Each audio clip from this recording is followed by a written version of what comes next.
Je ne sais pas si vous avez remarqué ça aussi, vous, en allant faire vos courses, mais maintenant, en plus des panneaux rouge, orange, bleu, puis re-rouge qu'on connaît par cœur, on trouve de plus en plus souvent celui-là. C'est un peu flippant, non?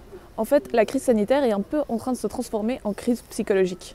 L'université de Bâle vient de publier une étude peu rassurante. Plus de 11 000 personnes ont répondu à 3 sondages, l'un en avril, l'autre en mai, le dernier en novembre. Eh bien, en moins d'un an, le nombre de personnes souffrant de symptômes dépressifs graves a été multiplié par 6. Les plus touchés par le phénomène sont les jeunes entre 14 et 24 ans. On a donc décidé de leur laisser la parole. J'ai plongé vraiment, je pleurais plusieurs fois par jour, j'avais plus faim, je dormais presque plus. En plus, pendant les examens, je devais avancer mes travaux, etc. Niveau financier, c'est super dur pour moi parce que mes cours ont souvent été annulés à cause du Covid. Donc du coup, j'ai l'impression de manger que de la malbouffe tout le temps et puis je peux voir personne. Donc c'est un peu compliqué, je suis sous antidépresseur depuis 2 semaines. On essaie de donner et même après plusieurs semaines de repos, ce sentiment de dépassement, d'anxiété, il est toujours présent, il bouge pas. Et tout le côté vie sociale de l'étudiant qui faisait la contrebalance avant, ben il est plus là. En fait, le manque de contact social, il se fait ressentir, mais j'en étais pas consciente au début. J'ai l'impression d'être devenue totalement dépendante à mon copain, et puis je me sens mal quand il est pas là. Alors que j'ai jamais été comme ça. J'ai réussi à accrocher, à bien réussir là, mes examens, tout ça.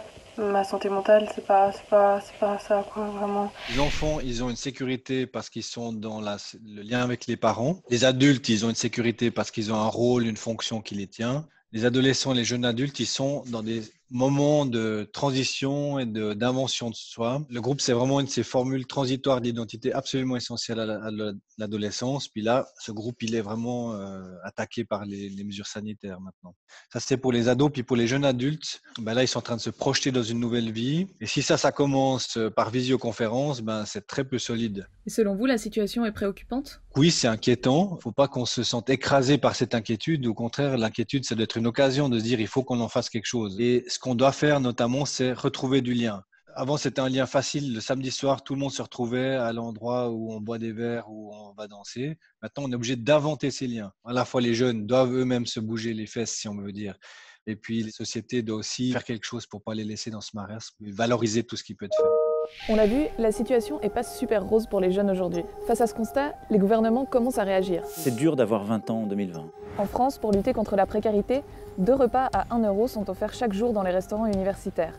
Les jeunes bénéficient aussi d'un chèque psy pour aller consulter sans avance de frais. Et puis les autorités ont lancé le plan Un jeune, une solution. 6,7 milliards d'euros pour favoriser l'entrée des jeunes sur le marché du travail.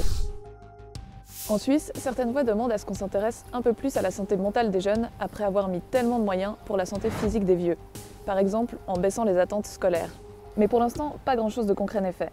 Quelques initiatives dans les villes, comme Lausanne qui distribue des cartes de visite renvoyant vers les sites de soutien et centrales d'aide, ou Zurich qui a mis en place un programme de cours pour les jeunes qui ne trouvent pas de place d'apprentissage dans l'hôtellerie et la gastronomie. Mais rien au niveau cantonal ou fédéral. Une étude a pourtant évalué le coût lié au mal-être généré par la situation actuelle à 600 millions de francs par mois, rien que pour la 2e vague. Prévenir ces troubles, ce serait donc plutôt un investissement que de l'argent perdu. Au-delà des mesures que pourraient prendre les autorités, plusieurs initiatives ont été mises en place dans la société civile, notamment par des jeunes. Il y a aussi des choses aussi quand même très jolies qui se sont développées derrière ce compte. Des gens qui m'ont dit ce témoignage, ça m'a touchée. Est-ce que tu peux donner mon contact à cette personne? Je suis là pour discuter, ou je suis dans la même faculté, etc. Des Discords ont aussi été lancés dans plusieurs universités et certaines associations étudiantes se mobilisent. Un peu plus en détail sur L'autre plan, ce serait aussi d'écrire à un moment donné, je pense, une lettre ouverte. Et puis après, pourquoi pas la transmettre aux universités, aux médias aussi. Faire une fois vraiment du bruit, montrer qu'on en a marre.